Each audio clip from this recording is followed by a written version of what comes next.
तो इस टॉपिक को, इस वीडियो को बहुत ही अच्छे तरह से डिज़ाइन किया गया है। तो जितने भी बंदे हो सभी अच्छे से कवर करना, जितने भी स्टूडेंट हो सभी को देखना, अच्छे से पढ़ना है, सीखना है और याद भी करते चलना है। ठीक है, तो स्टार्ट करते हैं बिना किसी देरी के।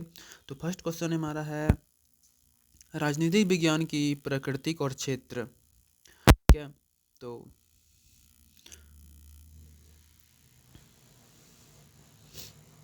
मतलब पहले हम क्या करते हैं, आपको क्वेश्चन दिखा देते हैं कि कितना कितना क्वेश्चन है, क्या क्या क्वेश्चन है। ठीक है, तो हमारा फर्स्ट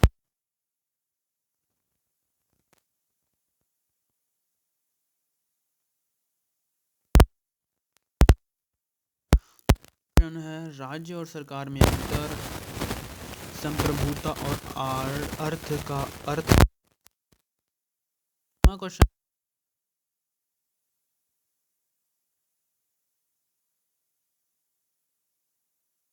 स्थानिकता है, लोकतंत्र है, प्रत्यक्ष और परोक्ष लोकतंत्र। 10वां नंबर क्वेश्चन है हमारा शक्ति का विभाजन। क्वेश्चन है हमारा संसदीय और राष्ट्रीय प्रणाली का तुलनात्मक अध्ययन। 12th नंबर क्वेश्चन है हमारा राजनीतिक संस्कृति, राजनीतिक सामाजिकरण। 14 नंबर क्वेश्चन है सत्ता के रूप और सिद्धांत।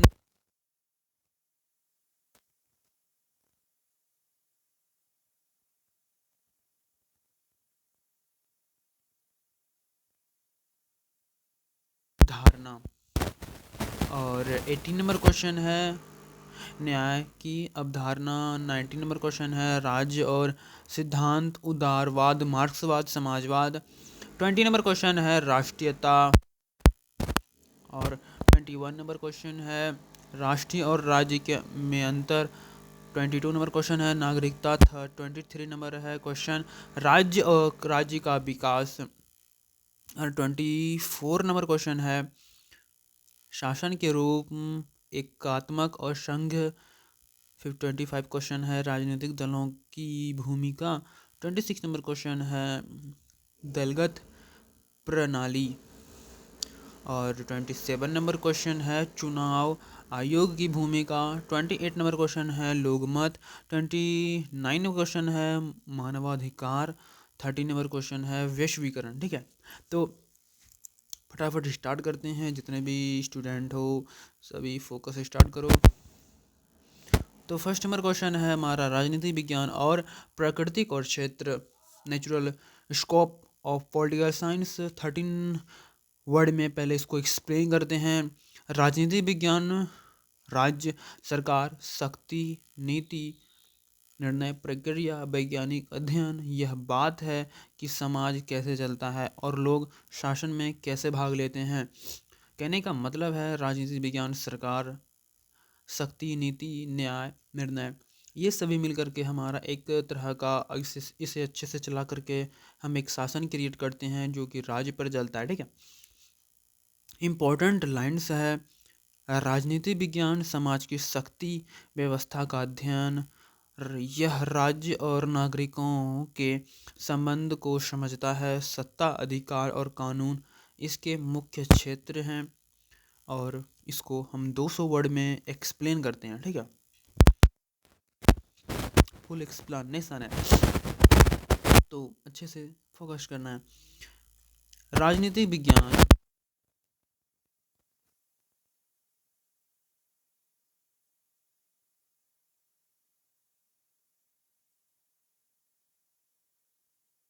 की समाज में शक्ति कैसे बांटी जाती है, इसको एक्सप्लेन करें तो राजनीतिक विज्ञान समाज की वह शाखा है। राजनीतिक विज्ञान समाज की वह शाखा है जिसके अनुसार सरकार राजनीतिक संस्थाओं को अध्ययन से संबंधित है। संस्थाएं राजनीतिक विज्ञान से क्या है, संबंधित है। इसका मुख्य उद्देश्य समझना है शक्तियों का बंटवारा कैसे होता है ये है, और विभिन्न संस्थाएं किस प्रकार मिलकर के शासन प्रणाली को चलाती है।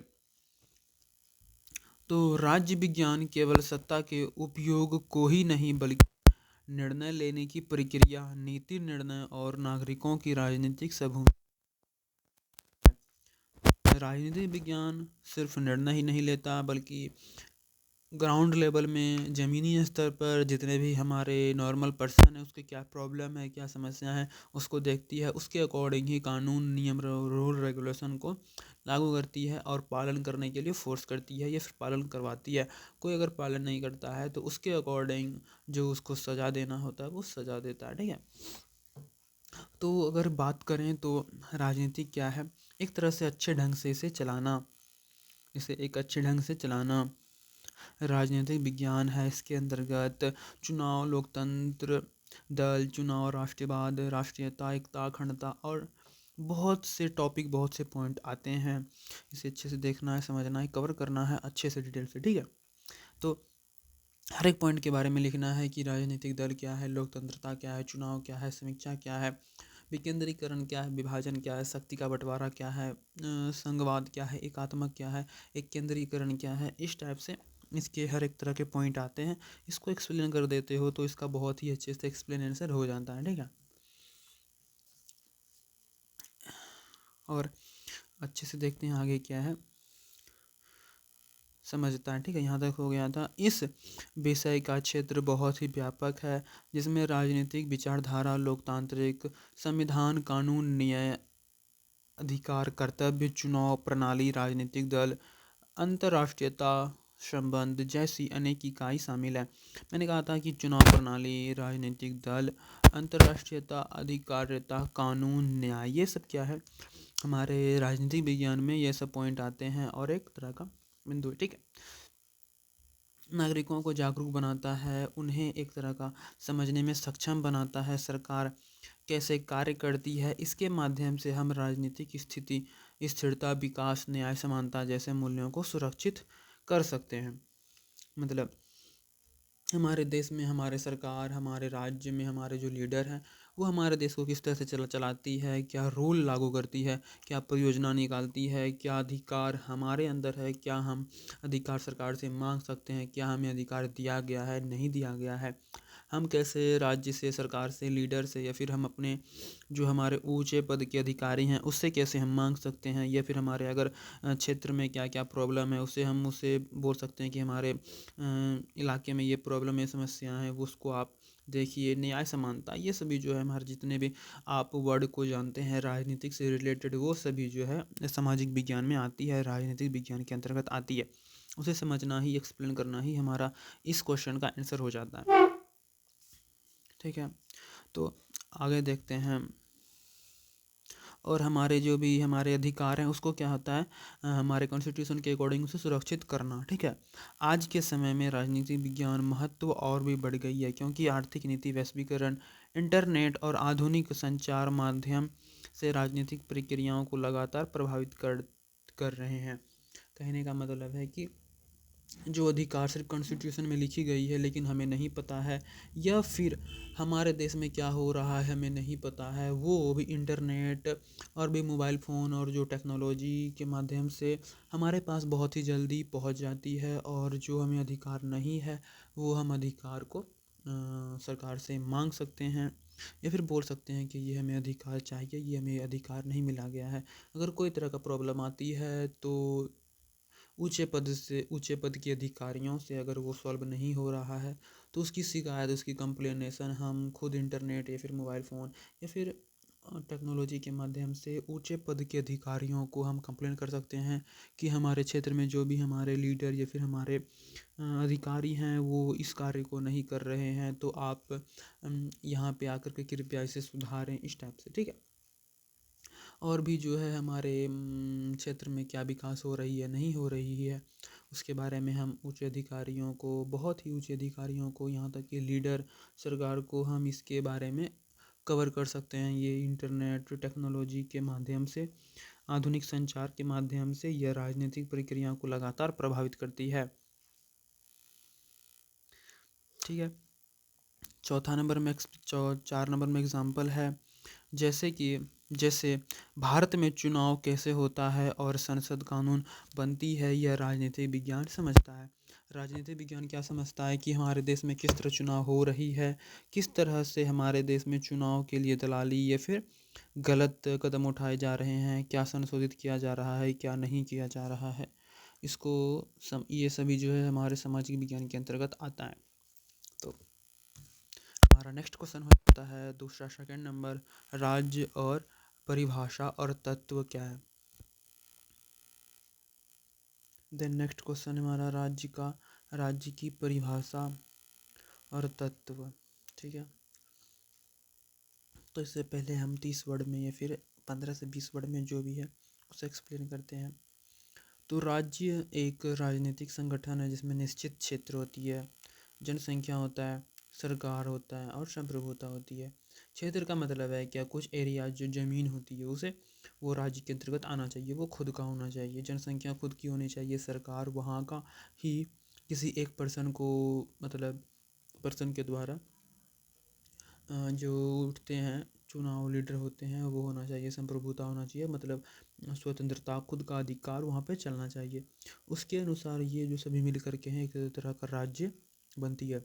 और इम्पोर्टेंट लाइन है हमारा, राज्य के 4 मुख्य तत्व जनसंख्या, क्षेत्र, सरकार, संप्रभुता है वो होना चाहिए। संप्रभुता राज्य की सर्वोच्च शक्ति देती है, मतलब शक्ति देती है संप्रभुता, और ये हमारा है, बिना संप्रभुता राज्य नहीं होती।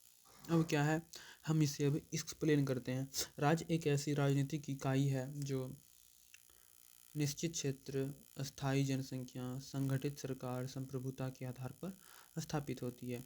राज्य एक मुख्य उद्देश्य सामाजिक व्यवस्था और बनाए रखता है, नागरिकों को अधिकार की रक्षा करना, विकास के लिए आवश्यक नीति बनाना। राज्य केवल भौगोलिक संरचना नहीं है, बल्कि यह राज्य शक्ति और अधिकार की व्यवस्था को केंद्रित व्यवस्था का केंद्र होता है। राज्य के 4 अनिवार्य तत्व हैं, जनसंख्या, क्षेत्र, सरकार, संप्रभुता। इसको डिटेल से एक्सप्लेन करें तो राज्य की एक ऐसी इकाई है,